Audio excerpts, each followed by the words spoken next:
अहमदाबाद में air India विमान हादसे पर एयरक्राफ्ट एक्सीडेंट इन्वेस्टिगेशन ब्यूरो की प्रिलिमिनरी रिपोर्ट आ गई है। इस बात करने के लिए मेरे साथ हैं सनत कौल, जो इंटरनेशनल सिविल एविएशन ऑर्गेनाइजेशन में भारत के प्रतिनिधि रहे हैं, सिविल एविएशन मिनिस्ट्री में जॉइंट सेक्रेटरी और अब इंटरनेशनल फाउंडेशन फॉर एविएशन के अध्यक्ष भी हैं। एनडीटीवी में आपका स्वागत है। क्या जो सवाल एयर क्रैश के बाद उठे थे उसका कुछ जवाब मिल पाया प्रिलिमिनरी रिपोर्ट में? जी हाँ, बिल्कुल मिला है। सबसे बड़ी चीज़ तो ये है कि जो जो चीज़ें पहले कही गई थी, कई चीज़ें, यानी जैसे कि सीट स्लिप कर गई या फ्यूल में कंटामिनेशन है, फ्यूल जो है उस या और कई चीज़ें थी, वो सब गलत निकला। अब खाली वो कह रहे हैं कि एक चीज़ ही खाली इसमें निकली है, और वो है कि इंजन में जो फ्यूल जाता है, जो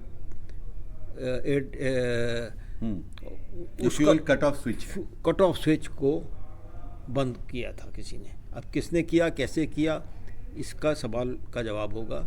कॉकपिट रिकॉर्डर जो आपस में बात होती है कॉकपिट में, वो मिल गया है। उसमें एक पायलट दूसरे से पूछता है कि आपने इस स्विच को बंद किया, दूसरे ने कहा नहीं मैंने नहीं किया। इतना सा बस आता है, उसके बाद एक्सीडेंट हो जाता है। तो ये एक आ गया। अच्छा, फ्यूल के बाद में कंटेमिनेशन का भी आ गया है, चेक हुआ था, जो फ्यूल थोड़ा बहुत मिला उनको, वो भी ठीक है। तो मेडिकल चेक भी हुआ था दोनों पायलट्स का, वो भी ठीक था। उड़ाने से पहले मेडिकल चेक होता है, उसमें भी ठीक था। तो अब क्या क्या चीज़ असलियत है वो अभी मेन रिपोर्ट में आएगा। तब तक मैं एक आध चीज़ें बताऊंगा खाली। एक तो ये है कि मैंने कॉकपिट वॉइस रिकॉर्डर के बारे में बता दिया है।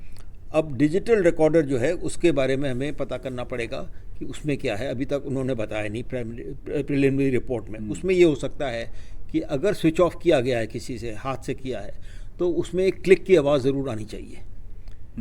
तो वो बात महत्वपूर्ण होगी। लेकिन इसमें ये कहा गया है कि बोइंग विमान में जो फ्यूल कट ऑफ स्विच था वो अचानक रन से कट ऑफ की स्थिति में चले गए जी। और इसमें ये भी कहा गया जिससे दोनों इंजन को ईंधन मिलना बंद हो गया और ये हादसा हो गया। तो क्या जो स्विच ऑफ जो फ्यूल कट ऑफ स्विच था वो ऑटोमेटिकली भी ऑफ हो सकता है या मैनुअली करना ज़रूरी? नहीं, ऑटोमेटिकली तो नहीं हो सकता है, पर मैं अब आपको एक चीज़ बताना चाहता हूँ। दिसंबर 2018 में फेडरल एविएशन अथॉरिटी, जो यूनाइटेड स्टेट्स का डीजीसीए है, डायरेक्टर जनरल सिविल एविएशन, उसने एक special air worthiness bulletin issue किया था। और उसमें यही कहा था कि 737 के बारे में था वो, कि fuel control switch locking mechanism में कुछ प्रॉब्लम है। उसका नंबर है SAIB-18-33। इस नंबर से इशू हुआ था। और ये बोइंग 787 यानी ड्रीम लाइनर को भी अप्लाई करता है। और उस वक्त ये भी कहा था कि स्विच कुड अनइंटेंशनली मूव, मतलब अपने आप ही बदल जाता है, अनइंटेंशनली मूव। तो ये बड़ी चीज़ है। अच्छा, उसमें उन्होंने ये जो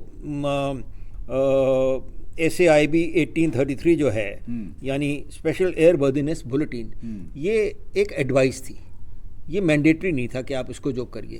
तो इस पे एयर इंडिया ने किया नहीं किया हमें पता नहीं खास। और ये एक बड़ी चीज़ है कि मतलब इसका बैकग्राउंड है कि स्विच अपने आप भी मूव कर जाता है या कर चुका है। और 737 में किया है, 787 में अभी तक सुना नहीं था, पर ये हुआ है। सो ये एक इसमें है। और दूसरा, ये तो अब पता ही है कि जो ये बड़ा हाईली टेक्निकल है।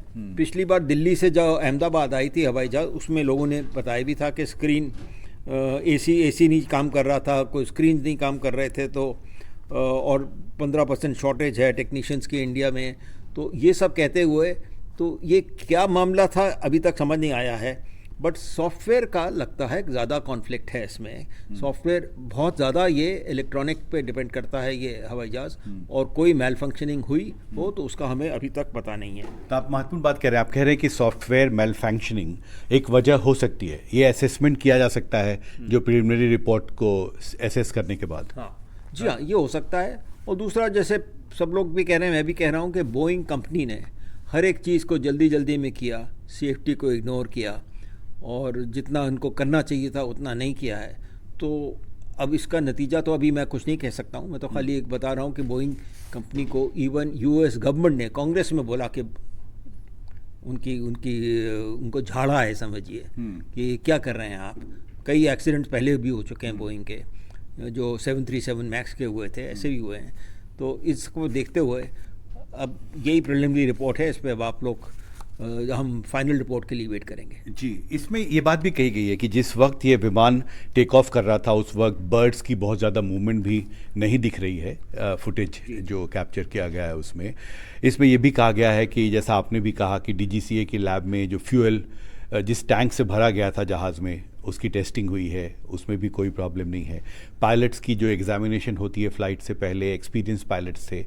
तो इसमें क्या अब हम मान सकते हैं कि एक संकेत मिलता है कि इस हादसे के पीछे क्या कोई एक ह्यूमन एरर था या तकनीकी खामियों की वजह से हुआ? भाई अभी तक तो मुझे लग रहा है कि ये तकनीकी चीज़ है, ये ह्यूमन एरर नहीं है इसमें, क्योंकि बोथ कैप्टन और को पायलट दोनों बड़े एक्सपीरियंस थे।